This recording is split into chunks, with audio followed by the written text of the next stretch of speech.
নতুন বছরের প্রথম দিন গরুর শিঙের গুঁতো খেয়ে শুরু হলো।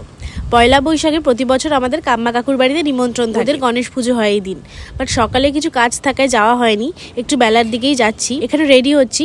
আজ এই মাস্টার ইয়েলো কুর্তিটা পরছি, এটা নতুন না, পুরনো কুর্তি। দেন আমি খুব হালকা মেকআপ করে নিচ্ছি, অল্প কনসিলার, ব্লাশ, দেন ফেসটা কম্প্যাক্ট দিয়ে সেট করে নিয়ে আইলিডে একটা নিউড ব্রাউন শেডের আইশ্যাডো নিয়ে ক্রিজ লাইনটা ডিফাইন করে মাস্কারা পরে নিই, অ্যান্ড লিপটা ড্র করে লিপস্টিক পরে আমি রেডি। ভীষণ সিম্পল অ্যান্ড স্যাটেল মেকআপ রেখেছি। এরপর রেডি ফেডি হয়ে বাড়ি থেকে বেরোতে যাব, তখনই দেখি এক গাদা গরু আর বাছুর এসে হাজির বাড়িতে। ওরা মাঝে মধ্যেই চলে আসে। তারপর ঘর থেকে অল্প সবজি নিয়ে ওদেরকে দিলাম, ওই খেয়ে গুঁতো দেওয়ার মতন করে এগিয়ে আসছে। তারপর দেখি গুঁতো না, আদর খাওয়ার জন্য অমন করছে। আচ্ছা, তারপর টোটো করে চলে গেলাম ওদের বাড়ি। এই যে আমার মিত্তি ভাইজি, দেখতে দেখতে 1 বছর হতে যাবে। কত তাড়াতাড়ি বড় হয়ে যাচ্ছে সোনা মাটা, মনে হয় এই বুঝি সেদিনকেই হলো। তারপর বৌদি ভাই সকালে পুজোর একটু ফল প্রসাদ দিল, আর খেলাম এই আমুলের লাস্সিটা, এটা খেতে বেশ ভালো ছিল। তারপর অনেক গল্প টল্প হলো, তাই একটু দেরিতেই আজ লাঞ্চ করেছিলাম।